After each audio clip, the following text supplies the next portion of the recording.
everybody. I'd like to welcome everyone today to episode 13 of Caravan of Consciousness. The day of recording today is actually Friday, the 25th of October here in Australia, and it is Thursday for my guest, Tony. Tony Mowery is of Ropes and Wings. He's the owner and operator of Ropes and Wings, and he is a paramedic, or was a paramedic, I think.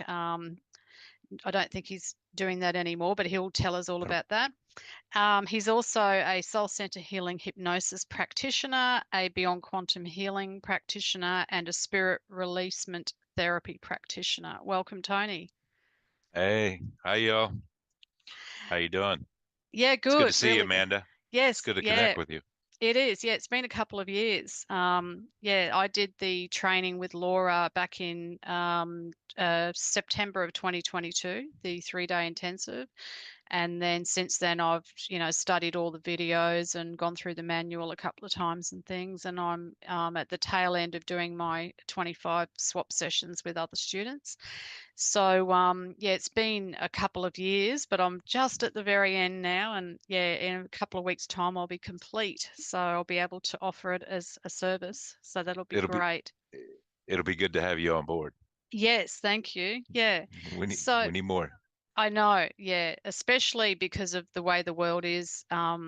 Like there's just so much darkness out there, like, and we're doing the work that's necessary to try and clean the place up and get everybody vibrating at a higher level. And yeah, but we can get into that. But first of all, I want to go back a little bit. So what I generally do in my podcast with guests is just get a little bit of an overview of their history and how they went through their awakening process. So if you want to just, yeah, give us a little bit of a background of, your childhood. Were you aware when you were younger that there was something wrong with this place? Did you ever feel like, yeah, you didn't quite fit in, or there was just something you couldn't put your finger on, but you just knew that there was just something wrong? Not as a child. That came a lot later for me. I was a preacher's kid, if you can believe that. Yeah. Of course, I was the black sheep. I didn't really, none of it made sense to me. But yet, for a kid, there's still a lot of trauma involved in that. When you're told you do this, you're going to go to hell, and Yes. so but my awakening actually came quite a bit later in life. Probably it probably was only back in 2020, and I worked for 30 years as a paramedic, and I knew the medical system was basically not helping anybody, not healing anybody. And I probably 2012 or whatever, I started looking for alternative health and finding different ways there. Um, but it wasn't till Rona hit that I started really diving down the rabbit holes, and it just, none of it was making sense, and found was looking for things. I had the feeling of just, this feeling of anxiety and fear, and I'm like, this isn't mine. Why is this here? And I had that feeling of just feeling so weighted down, brain fog, the whole everything. And I'm trying to find the missing piece, what I'm missing, because I know we can heal. We have a new body every 7 years, so our body can heal. And I come upon frequency healing and trained in doing frequency healing. And then, of course, I found Dolores Cannon, and like everybody has, Yeah. and Alba Wyman, and I'm like, oh my gosh, that's it. That's what I need to do. Is it might be something linked to my past lives. Um, and of course, as a preacher's kid, I didn't believe in. Well, I didn't know. I really wasn't believing in reincarnation until I come across the law of one, and then it all started making sense. Yeah. And so I it's kind of that was kind of a all over the place overview of what. So, and Yeah. and I guess so that was the start of my awakening, is going down and watching videos. Videos would pop up, and I'm like, holy cow, that makes sense. That makes sense. and then more videos would pop up, and things would pop up, and books would pop up, it just seemed like it happened really, really quick and fast. And Yeah. I take my so hat off to you because to awaken in such a short period of time, like it, that's a feat, like, because I've always had, I was fortunate enough to have a very open-minded mum about spiritual things. So right back from when I was a teenager, I was reading books like Life Before Life, Life After Life, reincarnation books, Robert Monroe books about out of body experiences. I read books on near death experiences, things like that. So I already had that as a teenager and all the way through. Um, and then going through into sort of the 90s, I jumped on like the Louise Hay stuff and Dr. Wayne Dyer and people like that about how, mind over matter and how you can change by changing your thoughts, you can change your reality and all that sort of stuff. So mine was a bit of a slow burn, I guess, as to the awakening process. And then coming up to around probably 20, I'd say 2008 or 9 or 10, somewhere around there, I think I stumbled on the Zeitgeist movie and found out about all the banking frauds and the governments aren't what you think they are. And that opened up a whole other can of worms. And then since yeah. then, it's just been from then to now. Yeah. So by the time we got to 2020, I was pretty much aware of most of our systems, are upside down and inverted and not what they should be. So, but for Hmm. but for people that only woke up in the last, 3, 4 years, I really take my hat off because you do go through a grieving process when you think that your whole life you've pretty much lived a lie Yeah, or been living yeah. in a lie. Yeah, So yeah, I guess, going, and I didn't go through the Book of Law one. Someone was Aaron Abkey, actually, who was a YouTuber. He was actually he went through the Law of One and actually put it into understandable terms, easy to understand. And I was listening to his playlist on that, on Law One, and man, I was shouting, I was laughing, I was crying. I'm like, holy shit, I've been lied to. yeah, not, yeah. not really. I probably shouldn't have said shit, but oh, I'm sorry. No, that's I, okay. That's all right.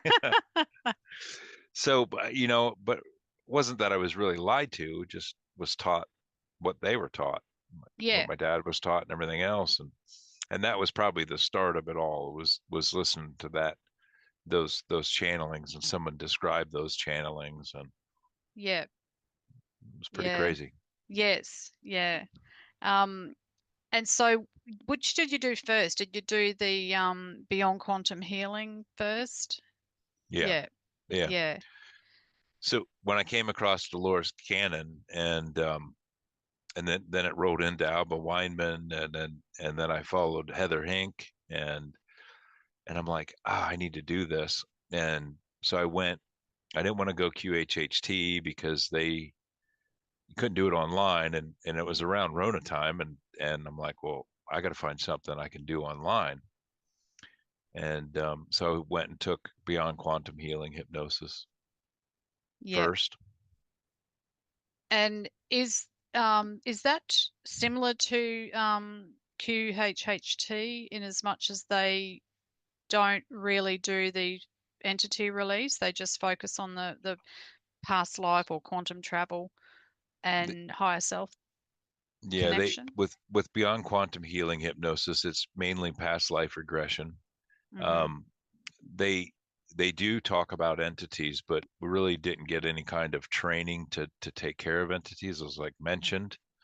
And but the biggest thing I chose to do is because I could do it online, Yeah, and that's why I went with that. And so I was doing that for a while, and I kept running into blocks with people, basically just doing friends and family, and I kept running into blocks, and mainly with my wife. Like I tried to do a session on her twice, and each time I know I'd get her to a dirt road street into some past life in an old town, and she wouldn't progress any further. She said she had this black thing on her chest, that she felt like there was a black thing on her chest, and the only thing I knew to do was flood it with white light. Yeah. Yeah. So that ended up pissing it off, Yes. and became very anxious, very sweating profusely, and saying, "I got to come out of this." Even though in hypnosis we're not really under anything, but she's like, "I got to get out of this. I got to get out of this. I can't handle this." And so I'm like, "Oh my God, I got to find something else. There's something there." Yep. And and about that time, Heather Hink was started doing entity release. Alba Weinman was doing some entity release, and I'm like, I got to figure out where these people learn to do this. And then finally, I found Laura, and she was on a podcast where they were talking about entity release. And I'm like, that's the lady. That's who I need to find to train me. And so Yes. then the rest is history, pretty much. Yes. Yeah. Yeah, I'm so grateful that Laura is doing what she's doing, and yeah, there most likely are other people out there as well doing it. I think there's another Hmm. lady on YouTube, Aurora, I think her name is, and I think she does some form of entity release as well. But I really like Laura because she's just so thorough in her training. Yeah. She gives us so much support as well. Hmm. And yeah, I just really resonated with her and her training. It was just brilliant. Yeah. Yeah. And yeah, because I've been aware of entities and sort of dark forces for a long time, long before I stumbled across SCHH. I came across Jerry Marzinski actually a few years ago. Yeah. Somehow, you just through watching different things on YouTube, and it came across my radar. There was Hmm. him and Sherry Sweeney. I think I was listening to some podcasts of theirs. And for those of you out there that don't know who Jerry Marzinski is, he was a clinical psychiatrist, and he worked in prisons and mental asylums, institutions. And he was clinically trained in the mainstream form of training, but he always bucked the system because he realized that it wasn't a chemical imbalance that causes people to have schizophrenia and other Hmm. mental issues. And all the medical side of the team wanted to do was medicate these people.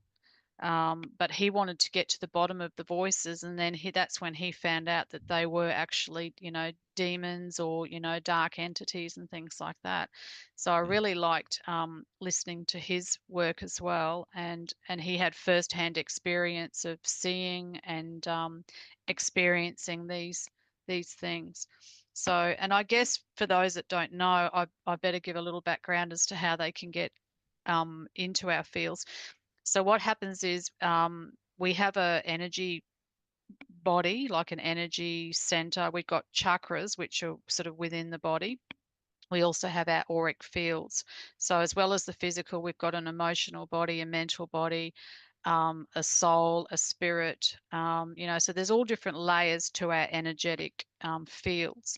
And when we have any trauma in our lives, which let's face it, even being born into this world is a trauma, especially in the way that Western countries, just totally medicate and have taken over the birthing process, and it's not naturally sort of dealt with these days. So, but as soon as we have any trauma, that's when our energy centers and our energy fields can be weakened, and these energies, these entities can get in. So there's different types of entities. So did you want to talk about that, Tony, about the different types of entities that we I, find in this? I can, and I actually interviewed Jerry Mazinski twice now, Oh, and wow. him and Sherry Sweeney, and he's a really interesting guy. Yes. Yep, he is. Yeah. It's pretty awesome. I mean, there's so many entities, infinite possibilities of them. I don't really like to call them demons because that's kind of a negative connotation. To me, they're all lost from light. They're just lost. They fell, they tripped, they stumbled, they came into the dark. So we come at them from a form of love. Yep. Everyone has that light within. They just have lost it. We just need to bring it out of them. But you have your demons, your lost from light entities. You have your earthbound entities, um, which just earthbound entities are, someone didn't cross over correctly in this realm and they're stuck here. Usually, um, a lot of times they don't go to the light because they feel they're not worthy or something happened, or those lower vibrational emotions like vengeance, anger, stuff like that hold them here, or they feel like they have something yet to do. And I stopped when I was a paramedic. I stopped telling people to not go to the light. Yep. I'm like, well, we're just holding these people here. They go to the light. Go to the Yep. light. Yep. So uh, there's so many. I mean, we have. Um, the other day I did a session and I removed a sea creature, kind of like a sea dragon, a soul of a sea dragon in somebody. I have removed a tree, a soul of a tree that was in somebody. There's so many. I don't even know, what to even go over. Yep. Yep. Because She's, at the end of the day, we're all basically one consciousness, sort of I wouldn't say fragmented out, but basically it's like you've got the ocean. I guess the best way to describe it is you've got the ocean, which is one body of water. So that would mhm, be, um, creator or universal life force energy or whatever you want to call it. But then you've got individual droplets of water, which make up that. So I guess that's what we are with consciousness. We've got the one creator consciousness, and then we're all fragments of that. So we're all connected. So when people say, we're all one or we're all connected, that's how it works, is that we are all connected intrinsically. So we're mhm, just as connected to trees and rocks and animals as we are to other beings and things like that. So I can see where, possibly somewhere back in the past, and I use the term past loosely because really there's no such thing as past, present, and future. It's just we can't get our human minds around that because we do live in mhm, a realm where we do see time as linear. But in the big scheme of things, everything's happening in the eternal now moment. But for argument's sake and for ease of describing, just say back in the past, um, distant past, we might have experienced life as a tree. So there could be a part of us, like if that tree was cut down suddenly, or there was a forest fire and it died. Um, because people don't think of trees or plants as having feelings, but they've actually done scientific studies where they've hooked plants up to electrodes and they've actually realize that plants actually do have some sort of cognizance and feeling. My neighbor actually has read a book recently called The Secret Life of Plants, and she said, "You must read it, you must read it." uh-huh, So, uh-huh, yeah, but so getting back to the tree scenario, so that tree made that the soul that was in that tree may have got stuck. And then, so all these, eons later, a human's been born, same soul, but a fragment of that soul is still stuck or remembering that life. So, is that a fair, have I explained that? no, Well, this yeah. wasn't this wasn't a past life. And I say past, it's not really past, but it wasn't a past life of the person. It was the actual soul of the tree. The tree, I Oh, forget what happened okay. to the tree. I Yeah. forget what happened to the tree. It got cut down or something happened that it actually got upset about that and it held it in its realm when it died, or it held the soul in the realm when it died, and the person was walking through the woods Oh, okay. Yep. and that attached to the person. Yep. um and they when we're human, we have lower states of vibration with emotional states, and that's where these things get in, is when we're a vibratory match for them. They attract to us like a magnet because of an emotion, something caused a rip or a tear in our aura, and then those things can attach to us like magnets. And Yeah. when we're out, especially if we're not using protections. Yes. Yes, because that's another thing too that we really have to be aware of. Like we're walking around in a soup of emotions and a soup of other people's consciousness and things like that. And Right. I must admit I don't remember to do it every time, but I do it more often than not. But when I go out, especially if I'm going to a shopping mall or out grocery shopping, I try to Mhm. remember to always put my shields up because yeah, you don't want to be picking up anything. Right. And also if you ever have to go to a hospital, like I avoid hospitals like the plague, but a couple of years Hmm. ago I actually went there because my sister had to go in for procedure, and I actually picked something up while I was in there, and it came out in one of our Hmm. swap sessions. So yeah, Right. and I guess you would have found that with working in, Oh yeah. yeah, with being a paramedic, you would have picked up all sorts. In the first session I had, there's actually quite a few lost souls removed that were from scenes that I had as a paramedic.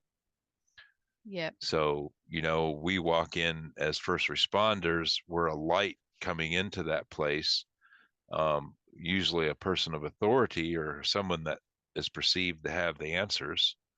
And, they try to find out what happened. And because because we're in a low state of vibration from work, because we're overworked, we're stressed, we're crap's going bad at home, and so we're in a lower state of vibration when we go into those places, and we pick up the the lost souls that are there, that don't know where to do what to do or where to go, and yeah, it's real easy. So I yeah. wish I would have known back then that I should be putting protections up, and it's just really simple. Yes. And did you get a sense that you had these attachments before you actually became fully aware of, these healing modalities? Did you feel that you had something that the might have, the only thing the only thing I can describe is I felt like I was going through life and I was heavier and heavier and heavier, and I didn't have any energy. I was drained, and it just seemed to keep getting worse, just getting heavier and heavier. Well, I mean, you're carrying all this emotional baggage of all these other things that have attached to you, and it's like you are carrying a bunch of baggage that's not yours, yeah, and it just keeps weighing you down, it could be making you sick, it could be causing you pain, all these things. yes, yeah, And that's the only way that I was aware, is because I couldn't figure out why in the world that I kept getting more and more weighted down. yeah, yes. Another way too that people can figure out if they've got anything is intrusive thoughts. I mean, Yeah. some people actually hear the voices, so that's usually deemed as schizophrenia, but often it's not other voices, it's what you think is your own mind. But Hmm. it's a thought that pops in that you think, oh my God, that's horrible. Why would I do, for instance, you could be driving along and you could just have the thought, oh, I wonder what would happen if I just pulled into the oncoming traffic.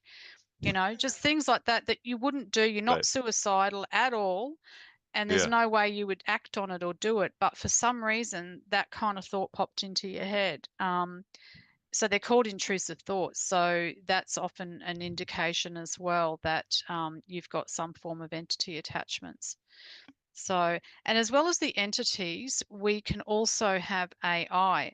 So, if you want to talk a bit about the AI, because we've heard the term AI. I mean, it's around us now. You've got Chat GPT or whatever the heck that is, and the Internet of Things and smartphones and smart this and smart that, and AI is running it all. But how does AI Mhm. play into the entity release within Soul Centre Healing Hypnosis?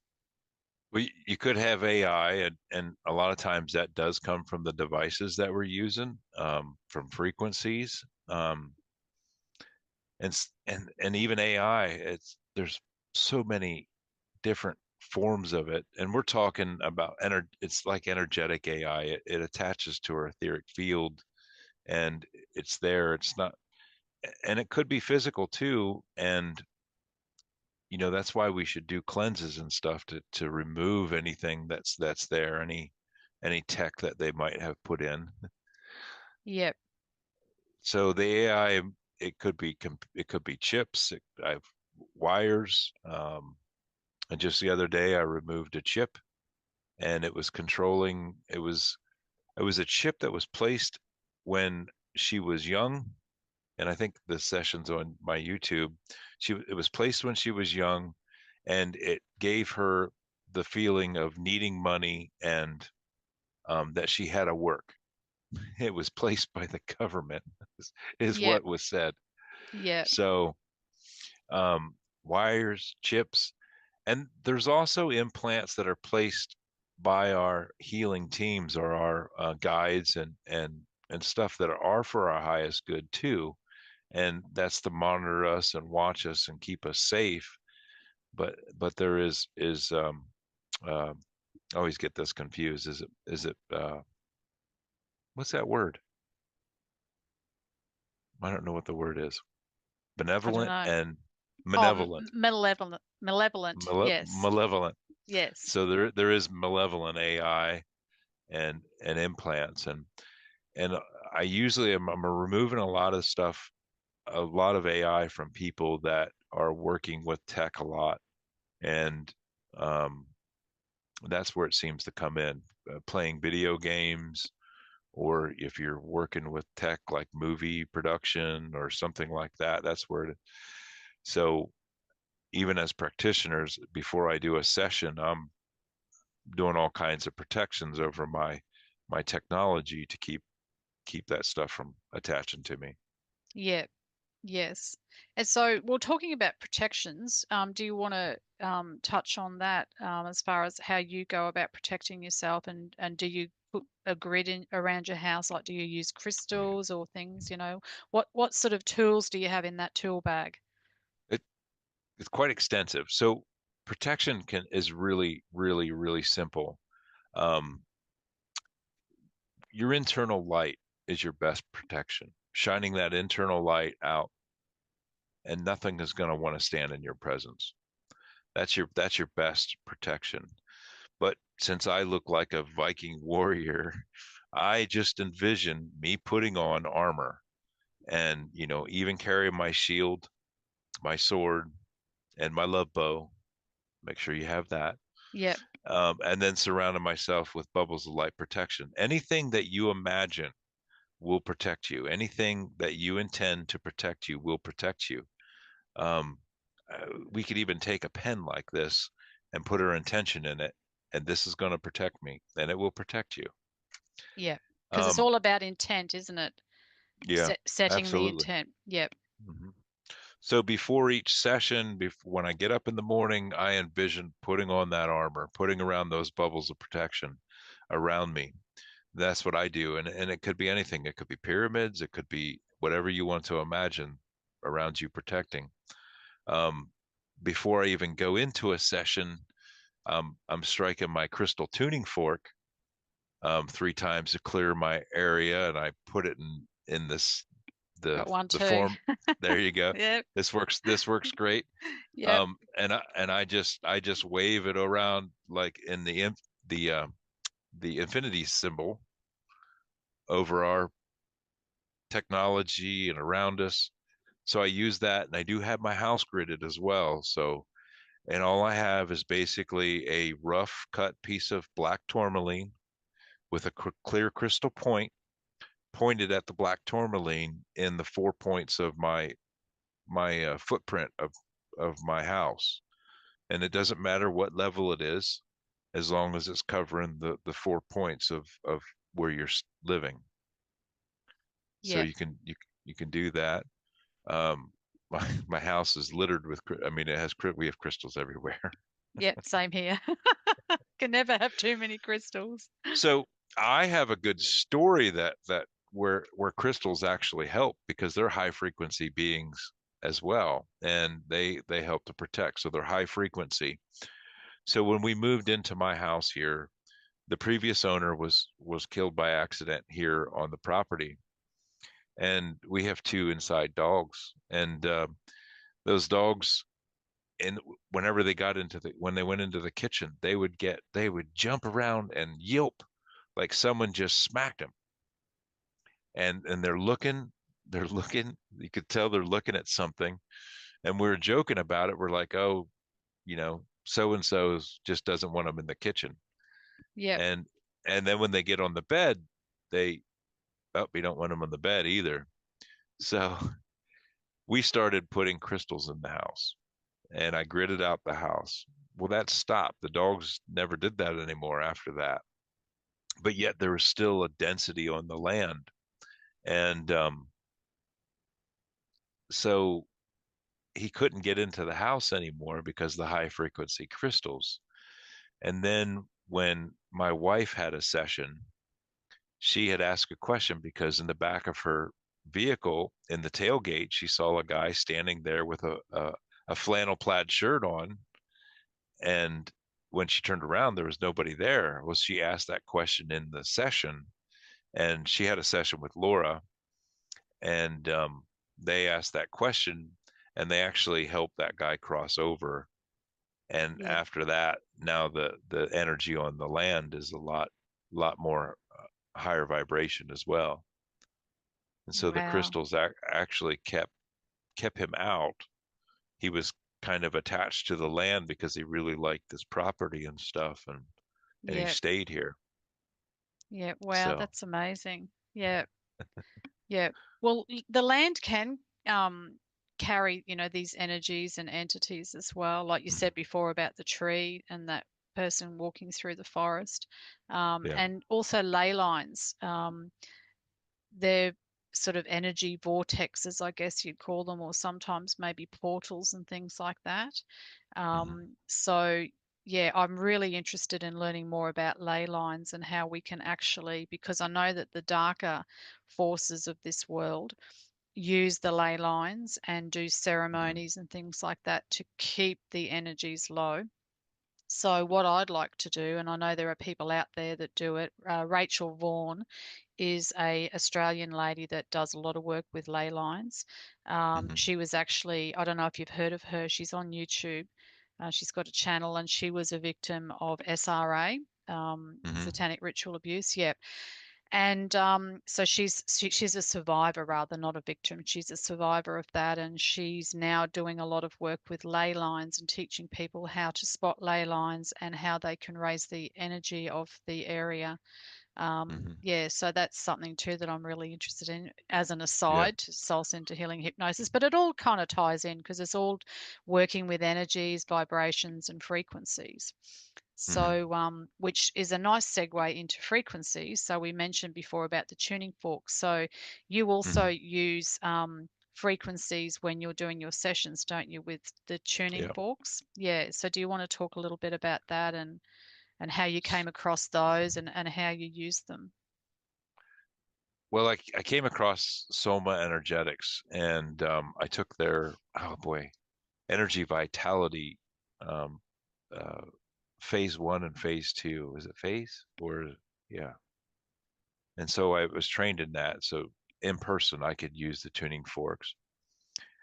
And then when I got into SCHH, I'm like, oh my God, I need to take these tuning forks into my sessions just to make it, because when we remove an entity or we remove something, we want to put light, a color light. We have the client pick a color light. We want to put a color light there. Well, the frequencies are associated with the colors as well.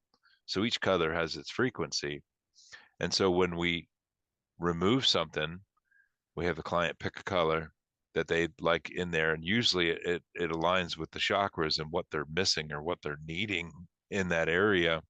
And then I'll strike a tuning fork and I have them recorded digitally so I can use them because these noise canceling microphones don't carry the full sound of the tuning fork.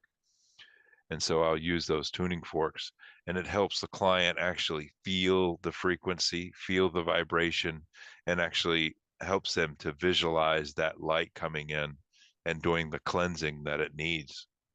So Yeah. it's pretty impressive to bring it into our sessions and use it. Yes, yeah. I don't have them yet, but I'm going to be getting them. Yeah. I've got tuning forks, like physical ones that I use when I'm doing Mhm. healing in person or healing for myself. And I've Yeah. also got the sonic slider as well, which is really good. It's the one with the boot on it, the really big tuning fork. Oh, yeah. Yeah, that you actually put on your body and you can feel the vibrations. And animals respond really well to it as well. Hmm. We've got two cats and a dog, and we did have two other dogs, but they both passed in the last year or so, just of Yeah. old age. Yeah. But I've always used that sort of stuff on the animals as well, and I find they respond really well. And they Hmm. love the sound too of, I often listen to like oh, what's the term? The music, like binaural beats type of Yeah. music and things like that. And yeah, they always seem to come into the room where I'm at with that, like they just love that energy. So it's hard sometimes when you're doing a session because I'll have them scratching at the door trying to get in. So Because they like it. yeah, yeah, because I used to do massage as well. I'm a trained massage therapist, and I used to actually do massage from home. And I kept that massage room door closed because some people are allergic to cats, and I didn't want cat hair in there. Hmm. But quite often they would sit outside while I was doing a massage, and I had the nice relaxing music on, and yeah, they were always itching to get in there. And recently I've had the massage room door open by itself a couple of times, which is a whole other story. I think we've had a Yeah. little visitor around here, and I think it might be my dad Mhm. come to say hello and just overlooking things. So, but yeah, so what um, is there any standout sessions that you've had that just like as far as you could see how well this modality works as far as when the client first came to you and then after they'd had a session and continuing on if you followed up with them, how Hmm. they're going, like what sort of things can people expect if they've had a set, if they're going to think about having a session? But they're all standout sessions. Yeah, well, I I guess they are because everyone's unique and yeah. yeah. Yeah, I always love, when someone comes in and we're going through that hour chat talking to people and people kind of look, when you're talking to them, they're down, they're kind of low, they're not very bright. And you see that when you're talking to them, but after the session, you can see an immediate change. They are brighter, they are more cheerful, they are they're they're laughing. They got a spark that they didn't have for a long time, and I see that a lot, and just about every client, there's a big change, and people immediately feel the relief. They feel lighter. Their vision's better. Um, and it's just amazing how it works. And if you watch our sessions on YouTube, you can actually see, um, like I like to put the post chat on my sessions, or if they'll let me show the video of them, and you can see how much they're glowing and how it affects them. And when we ask them and we talk to them, and they say, like I had the pressure on the chest, and we're working on a pressure on the chest, which was an entity of some sort. And as soon as we help it to the light, they feel a pressure or pain. They feel immediate relief from that. It just disappears. yeah, It's not there. It's not there anymore. And I always joke that they need to hold on to things when they walk away from the session because they're going to float away. yes. But Go and do some because grounding. because they're vibrating so high, Yeah, and and just about every session people say that they can't believe the relief they got from that session. yes, And it's just amazing to me how all these previously unseen things affect us so much with our health and how we feel and how we can't heal. And once they're lifted, God, things just start flowing yeah. and getting really great. Yes, absolutely. Yeah. The biggest one for me personally was when I had my very first session. I had it with Marley, who's up on the Sunshine Coast, not far from me. It was before I'd Uh-huh. actually started the course with Laura, and I Hmm. wanted to have a session before we went into the course. And she actually came to my house and did it in person because at the time I had my old laptop and it was so slow and I wasn't sure whether it would cope, doing it online. And she offered Hmm. to actually come and do it in person. And it was amazing. I'd had chronic neck pain for years. I'd been in a number of car accidents over the years and had many whiplash injuries. Hmm. Hmm. And I always had a sore, stiff neck. I mean, I could barely turn my head at times, and then it would shoot down into my shoulder blades. And after that first session with Marley, I removed an entity, or we removed an entity of a lady.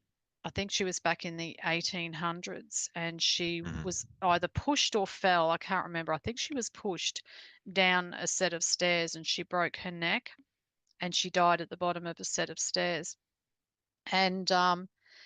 And that's something that's just come to me now. I've got internal stairs, and I had fallen down our stairs a couple of times a few years ago. Obviously, didn't break my neck or do anything, but ever since I've had the session, I've not stumbled once on the stairs. So I've just made that correlation. Um, but yeah, so yeah, but after having that entity release, my neck, I mean, occasionally it gets a little bit, stiff and, and I do have chiropractic manipulation every, few months or so just to keep everything flowing and whatnot. So, but it's definitely not what it used to be. So for me, that was one of the big things that I found when I had my first session. Yeah, E- so even just injuries like that. So the last a session just recently, we took um it was a soul of I think he had robbed the place or stole something, and he got shot. He got shot in the shoulder. And so the client actually had a dislocated shoulder, and her shoulder was loose. Because of that entity is why her shoulder was loose. That was why she dislocated her shoulder so easily. And once we remove the entity, it's her, her shoulder feels a lot better. yeah, yeah, that's It's, it's amazing. it's just Yeah, crazy. So usually wherever the entity, if it's an earthbound entity, um, usually wherever their injury is or wherever they're hurting the most, that's where you feel it as the client feels it is the same exact place where they got hurt. yeah, yeah, And it's crazy. yeah, exactly. Yeah, yeah. I actually watched that one a couple of days Did you? ago, I think. Yeah, Yeah. yeah, that was really, really good. Yeah, yeah. And so also you've got a ranch. So what do you do with your ranch, or what are your plans for that? So well, we raise longhorn cows and Angus cattle, and we sell meat at the farmers markets Yep, from that. So we raise them as healthy and as strong as we don't give them anything as far as medications or all the vacs that they want to put us to give cows. yep. They're all grass fed, so we raise them as healthy and as we can. And I even bless them. I even bless them when I take them off to the butcher Yeah, yeah. I couldn't do and, that. I'm actually and thank them vegan, for but the service. yeah, yeah, I couldn't. So, Yeah, but yeah. yeah, So that's the biggest thing. So I raise cattle, and then I sell the meat at the farmers market, so people have a clean source of meat. yep, And I also raise sheep. yep, We have some chickens. They keep getting picked off by the predators. Pretty yeah, easy. yeah, But our big plan for the ranch is we'd like to build a healing and retreat center because everybody that comes to visit us, they always feel the energy here is good. And my wife and I don't feel it as much because I think we're in it all the time, and yeah, it, it feels normal to us. And but when people come that have never been here before, they're like, "Oh, I feel like we just stepped out into some healing place or yeah, something like that." So yeah, that's our plan is I'd like to do a healing and wellness retreat center where we have tiny houses or places for people to stay, and we have a farm market, store, possibly a restaurant someday, uh, uh, home cooked restaurant Yeah. someday here. So that's kind of our big plan dreams. Um, we did have a teepee, but when we got that hurricane just a few weeks ago, Yeah. that that it the only thing that really damaged is it annihilated that teepee. It just blew it to pieces. Oh no. Oh So my goodness. that was my healing teepee. We do, sitting around the fire in the teepee and do journeys and stuff like that. And but that thing got demolished. So Yeah. Oh no. We'll put out for you to get another one. They're huge there we too, go. aren't they? Those teepees? Because Mine was 22 feet. wow. Yeah. Yeah. I don't know what that, you guys use meters over there, so I'm not sure what that is in Yeah. meters, I don't know what the conversion is. Yeah. But yeah, but it because was big. years ago I went to a friend's place and she took me to her neighbor who had a teepee and we had like a little gathering and took some Mhm. lentil soup over and put it on the fire in the teepee. The fire was right in the middle, obviously, and the smoke goes up through the top, as you know. Mhm. But there was so much space in it. I couldn't believe it. Like I was Yeah, expecting like a little tiny tent sort of thing, but it was huge. Like, yeah, it was right. amazing. And the energy in it was just beautiful. Mhm. Yeah. So it'd be a great place to do meditations, things like that. Well, Yeah. I mean, if you think about it, it's the same premise as a pyramid. Yeah. You have, it's, I forget what's that shape called where it's round and a pyramid. It's a whatever. I don't remember what that name's called for it. No, I But don't know. you're grounded to the earth. You have the fire in the center, and it's pretty much like our bodies. You got the fire in the center. It's the energy coming up from that is just perfect in there. Yeah. It's a great place to sit and meditate and heal in Yeah. there and gather. Yes. Yeah. I've got one of the meditation pyramids. Hmm. The PVC piped ones, and it's got the quartz crystal Yeah, powder in. Yeah. Yeah, and I use it for meditation. And funnily enough, the cats love sitting under there as well. right. I often find one of them sitting on my little meditation cushion under the pyramid.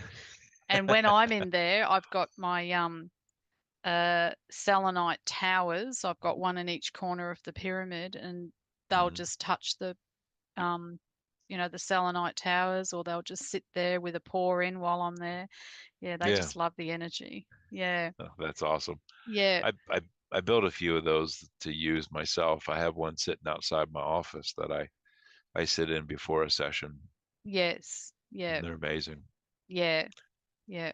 But And it's good to do grounding too. That was something that we touched on before, but after a session, it's really good to do grounding. And what's come up a lot for me in the sessions I've done, particularly something that my higher self keeps urging me to do, and I'm starting to do it more and more often, is putting myself in salt water, like whether I go for a swim at the beach, which it's coming in for that season now here in Australia. We're coming into sort of mhm. the warmer weather now. Um, but before that, it was salt bath, or even just putting my feet in a bowl, or a bucket of salt water, and that it helps draw out toxins, but it's also good for keeping the flow of the magnetism and the electricity throughout the body and the central nervous Hmm. system. Yeah. So, are there any tips and things that your higher self has given you as to how to stay, tuned in and higher vibration and healthy? Well, grounding's a big one. I basically pretty much threw my shoes away, and if I don't have to wear shoes, I built myself a pair of moccasins, Yeah. and so I'm wearing my moccasins if I have to wear something on my feet. If not, I'm barefoot all the time Yes. now, and so grounding's a really important thing, and like we talked about the frequencies before, is listening to frequencies, high frequency stuff. I have 528 hertz, which is the it heals DNA. It's our solar plexus frequency, Yeah. and I have those throughout the house that I'll strike every now and then. I also carry a 528. I'm not going to call it a whistle. It's a tuner, love tuner Yep. is what it's called, and I carry that with me and do breath work with that sometimes to put out that 528 hertz frequency, and that helps with increasing the vibration. Um, Another way, whenever negative, because we talked about negative thoughts or intrusive thoughts coming in, Yep. and it might not even be an intrusive thought. It might be a negative thought that you might even say about yourself. Is if when they come in, is actually reframing them, changing them into a positive. Yes. Yep. Or if anything seemingly negative is happening, just change it into a positive. Yep. Just reframe the thought, and that Yes. help keep your frequency up and raise your vibration. And also that's a good protection to keep these things, entities, from entering in too, is if your frequency is so high and you're shining your light out there so bright, they don't want to be anywhere around that. Yep.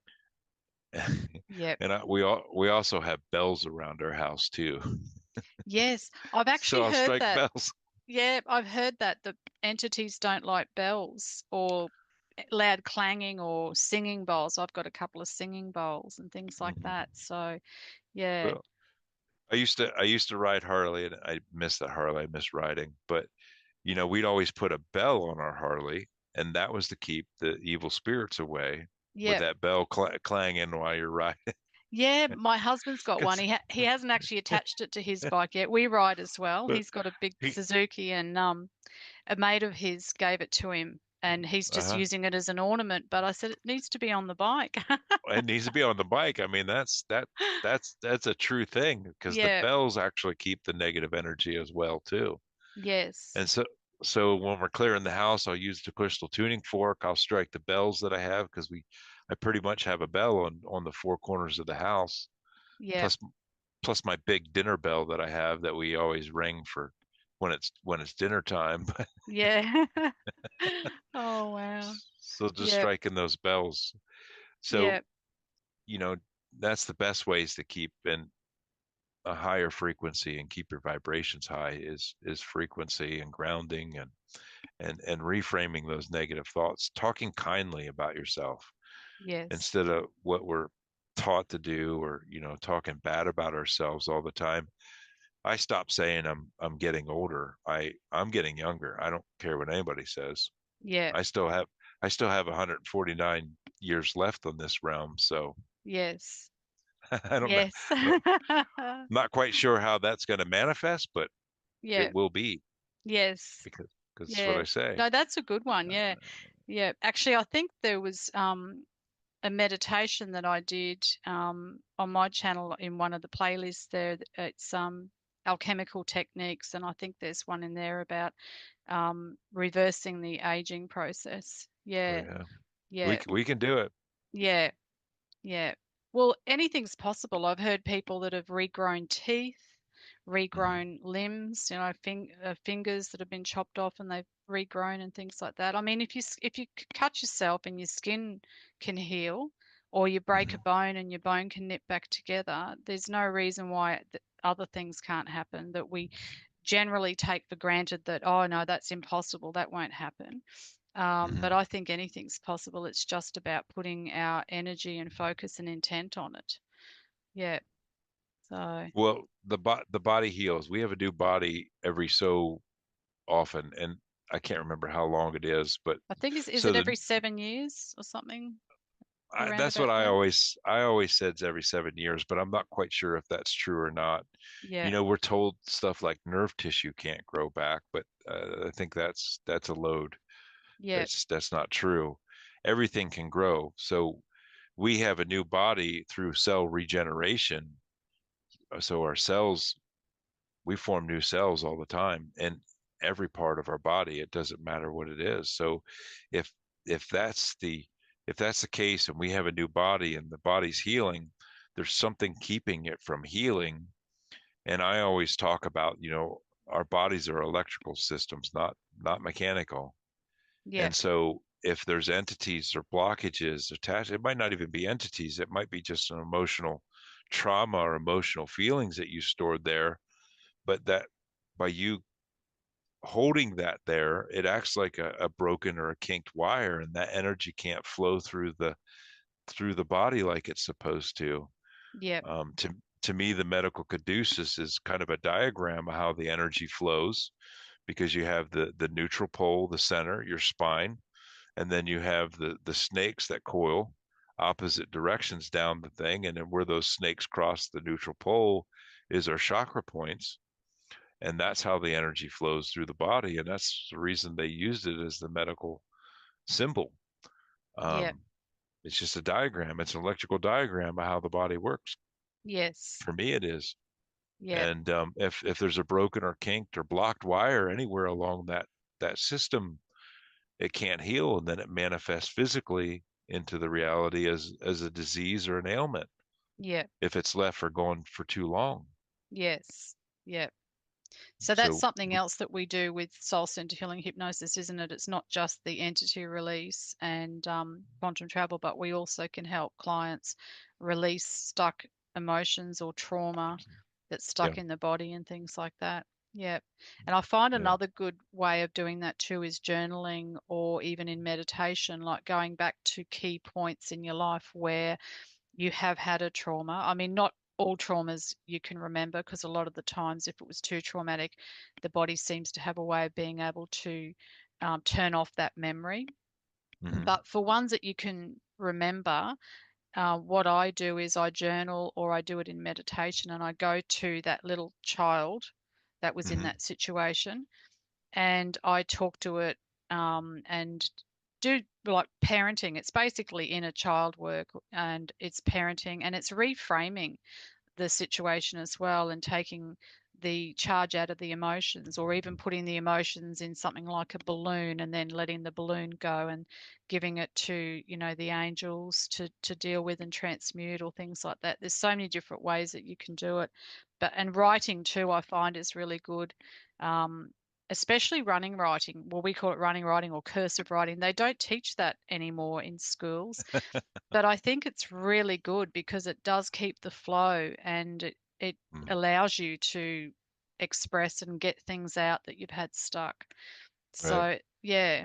So is absolutely. there any other things that you do as far as, releasing emotions, or any other techniques? Well, we're in a state of hypnosis up until about 7 years old as children, and sometimes we actually have to go into that state of hypnosis to find the emotional trauma that was there. And it might be just something small that you don't remember anymore, but once you go into hypnosis, then it comes up. Yep, And for kids or inner child work, I usually use the balloon. yep, Um, and we'll take and have that child sit on their lap, and we'll talk to it, and tell it whatever, tell him or her whatever it needs to hear, and we'll reframe the scene that was so negative there. And by changing it, I think we actually even change our past, yeah, uh, or the so-called past. It's all happening now, I yep, believe. yep, But so we'll reframe that thought, the scene, and then all the emotions that no longer serve the client will give. I usually give the child a balloon, have them fill that balloon up with those emotions they no longer need, and then release it. And as it floats up, it changes into high frequency and vibration. yep. And and if it's an adult, I like to use the burning box method. Oh, I So haven't heard of that one. I like to light it on fire. Let's burn Oh, it. okay, yep. Yeah, So if it's a lot of emotions that are stored up in an adult or something like that, that they kept there, held there, we'll have them, feel the emotions as they're releasing them, place them all into the box, seal the box back up, and then I'll have them pick a color flame that they want to use to burn that box, and I'll strike a tuning fork and allow them to watch that box just go up in the flames. And as it goes up in the flames, it changes into high frequency, and or it goes down in the ash and is absorbed into the earth, and it's blown away and completely gone. yep, and and that's a big help. That's a huge help. And yes, you can even do that yourself in meditation as well. yes, yep. Is the burning box. I love the burning box. Yeah, I'll have to try that one. Yeah. I've done burning paper before. like actually physically, not in meditation, but yeah, written things down and then Yeah. burnt it and things like that as a Oh yeah. release. Yeah, Ab yeah, Absolutely. yeah. So yeah. All right. So is there anything else you want to discuss with regards to your practice? And Um, tell people where they can find you and yeah, and right. anything So else that you offer. we'll put the links in the description, Yep, but I'll do that. Yep. all my contacts are Ropes and Wings. So the website is Ropes and Wings, and YouTube and Instagram and TikTok, and that's all Ropes and Wings. You can go there, book a session. I have the tuning fork, the digital tuning forks online too to purchase. Um, and right now, I'm actually running a buy one get one free deal until October 31st. Yep. So buy a full session at the full price, and then get a second one free with a gift card I'll send to you. So if you want to get on that deal, it's a pretty good deal right now. Yep. That's I, I great. just Yeah. I just figured everything is kind of dense and low right now. You guys are going into spring, so things is lighting up for you, but Yeah. we're going into the fall, and things are getting darker and denser and colder, Yeah. and I figured it was a good time. We'll just do a promo and Yeah. help people get clean and clear. Yeah. And so with that offer, is it to be used just by the one person or can they share the Though second they can session? they can give the gift card to whoever they want to. Yeah. Oh, Um, that's good. Yeah. And so sorry, go ahead. it has to be the full session. You can't use any. I have discount codes that I give out to people. You can't use your discount codes. Yeah. But Yeah. so And with regards to having two sessions, do you find that most people would benefit more from having two? Because I'm finding that it's often difficult to get everything done in the one session because we're not supposed to keep people under the hypnotic state, the theta brainwave state, for more than about 2.5 hours. mhm, 2.5 hours will probably be the maximum time, really. So to try and do the getting them into the relaxed state in the first place, then doing the release, and then doing an energetic rehaul, and you know, mhm, chakra reboot and all that sort of stuff. And then you want to do your past, or some of them want to do past life. Often we try to do at least three scenes. Sometimes we just can't get that done. And then there's the higher self questions and things like that. So to try and squeeze everything in one session, it's yeah. near on impossible. So it's probably more beneficial for people to have two sessions anyway. Are you finding A- that? Absolutely. So our sessions, they're basically broke, like you just said, they're broke down basically four parts. Right in the very beginning, we remove anything that's blocking the energy flow. And then that way, once all that's removed, then we have better travel, we have better answers from the higher self, we have better connection with the higher self. So we remove everything on the front end, the entity release and blockages release, and that could be from black magic, it could be implants, it could be AI, it could be devices, it could be pretty much anything, whatever's there, emotions. And then after that, we do the chakra balance and rebuild. And then I I don't really we don't I don't feel like we really go in the past lives that much unless there's something that they needed to see that they didn't see. It's usually scenes. I mean, it could be a scene that they need to heal in. It could be a past life. It could be a galactic life. It could be even a memory from this life that they go to, something that they need to learn or see. And then we go into the higher self section where we can ask those questions. But sometimes, there's a lot of things to remove, and it takes the whole 2.5 hours. Yep. And my goal is to get us to the chakra balance and rebuild, especially in the first session. And then Yes. if we can't get to seeing a scene or connecting with the higher self as much, then it's better to come in for another session, Yep. clean off anything else that might have, still be there or we couldn't get cleaned off in that session. And then we'll have a great travel. So two sessions, absolutely, it's a good idea. Yes. And what do you And think would be a good time frame between having the first session and the second? You wouldn't want to leave it for months because you could pick up so much more in the meantime right, if you haven't really done a lot of work post the session yourself, which is something I want to just quickly talk about too before we wrap up. So, right, do you think maybe 1 or 2 weeks between the sessions? You know, because they s- need a bit of time to integrate the first session, I guess. So, right, what would you right. say would be a good time span? T- 2 weeks is always a good time frame. Yep. Unless we didn't get to unless we didn't get everything removed off and we didn't get to the chakra balance and rebuild that we do, then it probably as soon as you can get back in for another session. That Yep. way everything is tuned up and sealed off and there's nothing else going to get in there. Um, but if we had a good session and we got to the chakra balance and rebuild, we just didn't get to see scenes or connect with the higher self, then 2 weeks is probably a good start. That way you have time for that integration and the healing, because there's a lot of healing that happens after the session yet too. You Yep. know, your energy's free flowing now, the body's getting back into balance, it's able to heal. And then when you watch that video back, then it brings in more healing too, because there might be some things that you just couldn't get in the words, and those things start coming back to you. You're like, oh, I remember this now, and Yeah. I saw this, Yep. and so 2 weeks is always a good start. I would, go too long between sessions. Yep. Yep. And what do you suggest or what do you do with your clients as far as helping them to stay of a high vibration afterwards? Do you offer them links for videos or meditations, or what sort of things do you do? Because that's what I'm thinking I'm going to be doing is, giving them a couple of links for some meditations they can do daily, or just giving them a few tools so that they can keep their vibration high. So what do you suggest? So, well, it's so individual for the person. Um, there's meditations out there and stuff like that, but what I like to do is get from the higher self what they need for protection, what they need to continue on keeping in that higher vibration, Yep. as we go through the session. So they're getting it from them, Yeah. what they need to do.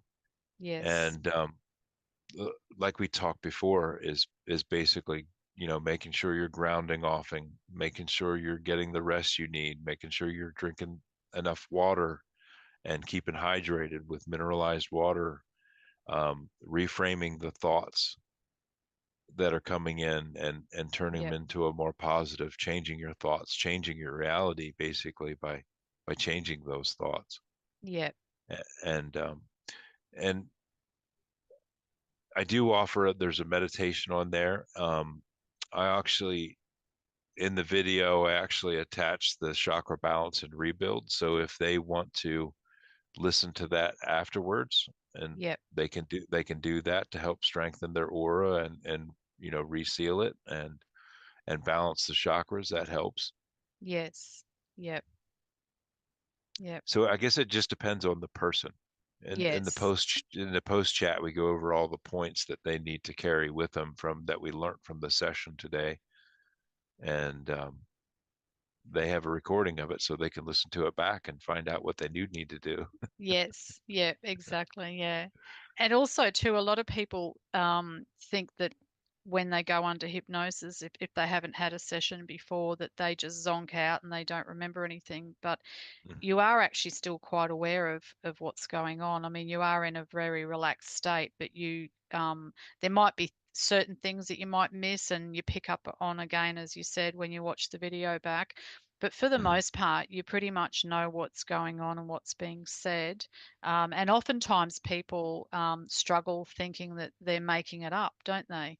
Oh yeah, absolutely. Yeah, but you have to just trust that the first thing that comes into your mind is what needs to sort of come out and be expressed. So without overthinking it, because one of our other students that I've worked with a few times and done swap sessions with, she actually gets the conscious mind to go counting flowers in the garden while we're working with the subconscious mind, because it's when the Good. conscious mind starts kicking back in and trying to analyze what's going on or what's being said, or thinking things like, oh, this doesn't make sense, rather than just going with the scene and speaking what you're visualizing. Because some people visualize, other people just get a sense of. Some people see it like a movie, playing on a movie screen in front of them. They actually are almost reliving it in real time, so to speak. hmm Other people, it's not so easy to see. It's more of a feeling or a sense, isn't it? hmm Yep. What I describe to my clients is hypnosis feels like a daydream. Yeah. Is all it is. It's a daydream. And even after all the sessions that I have, my conscious mind still fights with me and still says, "You're just making that up. Don't say that." I'm Yeah. like, Yeah. just shut up. Yeah. So, but the thing of it is I always tell my clients too is just be like water, just let it flow. Yeah. When we ask a question, give me the first thing that pops in your mind or wants to come off your tongue. Just go with that first. Don't even think about it. Don't analyze it. Just say it. Yeah. Even if it's embarrassing, even if it's cussing or swearing at me, just let it rip. Yeah. And Exactly. as Yeah. and that then we're off and running. But the biggest thing is it feels like a daydream. And Yeah. how you visualize in a daydream is how most people visualize and see things in a hypnosis session. Yeah. And my visuals aren't very good. I don't have very good visuals. When I first went in for a session, I was binge watching all these sessions. I thought that it just played out was going to play out like this vivid movie. My Yeah. higher self, my higher self was going to come in with this booming voice and tell me exactly what to do Yeah. and what I needed to know. Well, it didn't happen that way. In the session, I was starting to get a little frustrated because I'm like, oh, this isn't happening the way it's supposed to Yeah. until I relaxed into it and started saying exactly the first thing that came into my mind or rolled off my tongue, Yeah. and then letting it flow and describing the blurry scenes that I would see and describing those, and we were off and running then. It's just Yes. real simple. Yeah. I'm similar too. I don't have it playing out on a movie screen. It's I'm more of a feeler. I can sort Yeah. of see, like you say, a bit of a foggy scene, hmm but it's more for me like just getting a sense of where I am and what I'm doing and that sort of thing. But Yeah. again, it's just the first thing that comes to mind. And again, as you say too, don't be embarrassed by anything, because sometimes I've had sessions where, I'm the client and they found something somewhere and my mind automatically just goes fuck off, and I'm like, I can't say that, but then yeah, you just learn to, because you're just expressing the energy or the entity that's there. So like, you just So, have to let it out. yeah. Yeah. And the entity release is my favorite part. The entity removal is my favorite part. I love doing it. And I think my training that I had in the work field with in the police department and the teams and everything, it really made me really good at it, is talking to the entities Yeah. and just, they say they don't like my beard, they don't like me, they hate me, they tell me to fuck off. Yeah. Yeah, but you just So don't take and it personally. It just, I just yeah. think it's funny. I think it's funny. Yeah. Like, Yeah. no matter what, I'm here to help you, whether you Yeah. see it yet or not. We'll help you to see that there's a Yeah. better way. It's really good. Exactly, yeah. And But has there ever been an entity that absolutely refused to go to the light, like just wanted to stay on the devolution process rather than the evolution? so, and a lot of that, I think, most of them will go to the light once they see what they've been missing, what they've been lied to or deceived, or what they promised and it's not been delivered, and so most of them are really ready to go. The ones that I find are that are very difficult to go or won't go is usually at some subconscious level, the client isn't quite ready to get rid of it yet. Yeah. And that's what I find is that they're not quite ready to get rid of it yet. I guess you could uh, use like a sacral entity, which is a really impacted energy center in the body. Um, so you have an entity at the sacral that's making them a king in bed or something like that. Yeah. They're not going to be quite ready to get rid of it Yeah. yet. And or there might be some things yet still that need to be taken care of yet that they're not quite ready to go. Yeah. But more than all, more than often, it's they're ready to go as soon as they see the light and where they came from, what they've been missing. So I don't ever have that many that do not go. Yeah. Yes. Um, and probably the most difficult ones are the schizophrenic people that actually hear voices, and they've been plagued with hearing those voices for a long time, and those are probably the most difficult ones. Yes. But we just keep fighting and fighting and talking and doing our dance until we can get them to go, and they'll go. Yeah. Yes. Because Jerry talks about that too, I think, in one of his interviews, or a couple of interviews, I heard him talk about a case where they had managed to um, get rid of the voices, and then the client was so lonely and didn't know how to live on their own with their own thoughts, so they ended up inviting the entities back in again.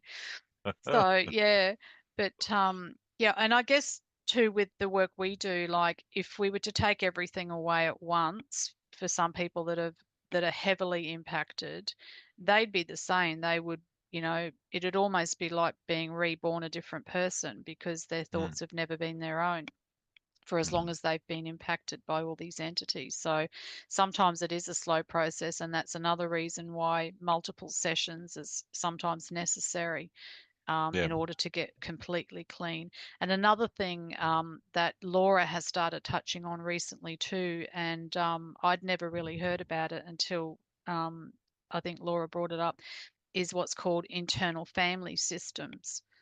Have you heard about that?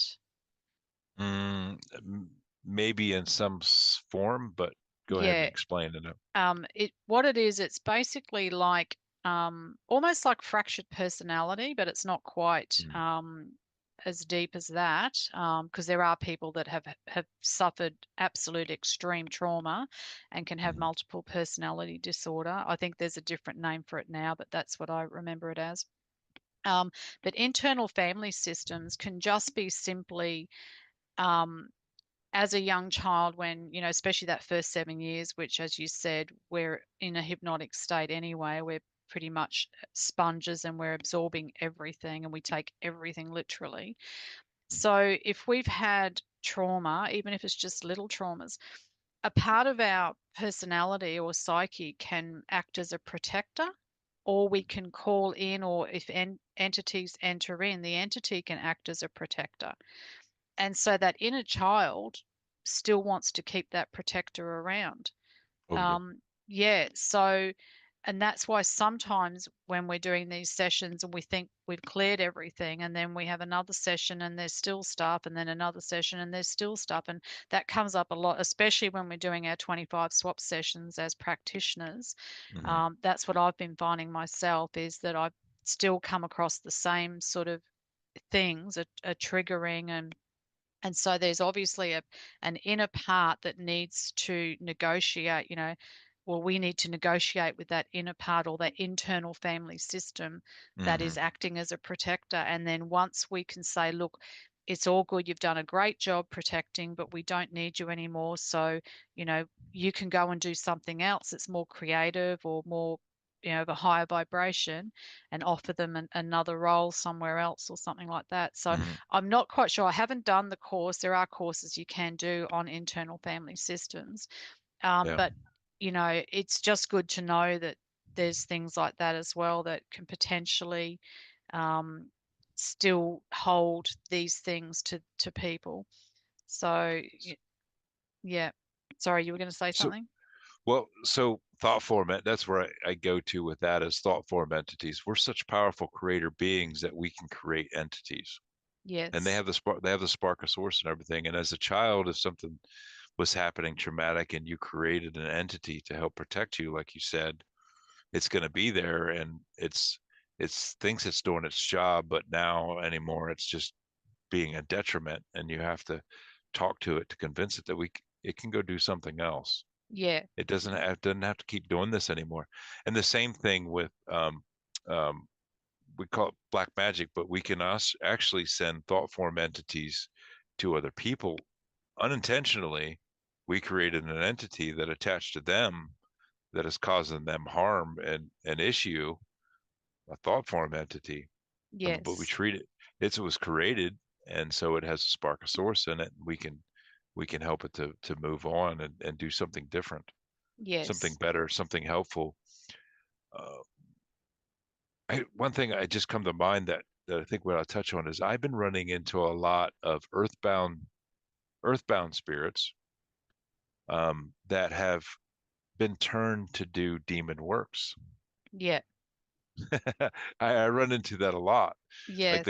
they start out as doing, you know, you're talking to them. They sound like they're a demon, lost from light entity, with what they're saying that they were sent here to do this, and this is what they have to do. This is their job, and then usually like I'll have the angel show them a scene or give them a message of what they can expect, what their journey is going to look like once they detach from the person, and they'll show them a scene of a family and stuff like that. So I'm like, oh, you used to be a human, used to have a human body, and they Yeah. go, yeah, yeah, I did, Yeah. and we'll find out them or talk to them and find out what happened to them while they lost their body. Then I find out what happened that caused them to do that stuff, and it's usually because they were promised by some dark force that met them because they were confused, they didn't know what to do, Yeah. and they said if you do this then we'll get you back to your family, or if you do Yes. this we'll give you power, or you'll be able to go whatever they wanted at the time. Yeah. So they're promised something and they're doing demon works. So it's really Yes. interesting what we find. Yeah. Well, it stands to reason because, in the etheric world, which is where these um, earthbound spirits, after passing, if they haven't passed correctly and gone back to source, um, they're stuck, and that's the playground area, really, of the dark forces. Hmm. So it stands to reason, which is something else before we wrap up that I wanted to touch on. I've looked at, and we could talk for hours. We could, um, yeah. I've looked a lot into near-death experiences as well, and I'm interested in sort of investigating a little bit more into that sort of thing. And also the fact that we can be tricked when, especially if we've had a traumatic death, which is also what I think might happen with a lot of these earthbounds. If they have a sudden death, like a sudden accident that was totally unexpected, or they were murdered brutally or something like that, and they get stuck, but they can also be tricked by these darker entities, and they can pose as loved ones and come to the light. So have you heard of the false light, Hmm. and things like that? Like, what are your thoughts on that? So that's one reason why I start checking whenever I'm helping an entity to the light. If it's an earthbound soul, I have them when they come out of the body look for that light as source that draws them towards it, and then when they see that light, I have them focus in on that light, and there is always someone there waiting to help guide them home, a guide or something, or a family member that's there helping to guide them home, or they're waiting for them. And I base it on how they feel and how I feel Yep. when they see that person. Um, Usually, if it's not the right light, it doesn't feel right. Yep. It doesn't feel right at all. It doesn't have the feel. There's not joy to see them. There's not this extreme, overwhelming love that they feel when they see that person. And I'm like, that might not be the right light. So let's look for the lightest source. Let's again look for the light. Yep. I mean, I've had the light show up like there was a puddle on the ground that they saw that was light, and I'm like, and and then there was a bunch of friends in that puddle partying and telling them to come there, and I'm like, oh, that doesn't feel right. That doesn't seem right. Yes. Yeah, So exactly. we look again for the light, and then we find the true light where it's, a guide, which a relative it could be, that's there waiting for you. They've been there the whole time waiting, just Yep. waiting for you to find it. And when they see that light, then there's just an amazing reunion is what happens. Yes. And it could be an ascended master, it could be an angel that's there waiting to help guide them back home. But I always check it every time I send someone to the light. Yes. Yep. And especially with the earthbounds, with the lost from light entities, we're just bringing the light within them, and then having the angels take them where they need to go to heal and continue on their journey. But it's with Yes. the earthbound. So I've run into the so-called false light many, many times. And I think as practitioners, we're protected. If we had good intentions about sending them to a light, that I'm pretty sure that our team will take them where they need to go if for some reason we didn't quite catch it. Yes. Yep. But Yep. it's been thrown up in many, many sessions of mine, so I started doing that, and always checking the light that I'm sending them to make sure that the feeling that they get from that light is a good feeling, is a, either love coming from it, absolute joy Yep.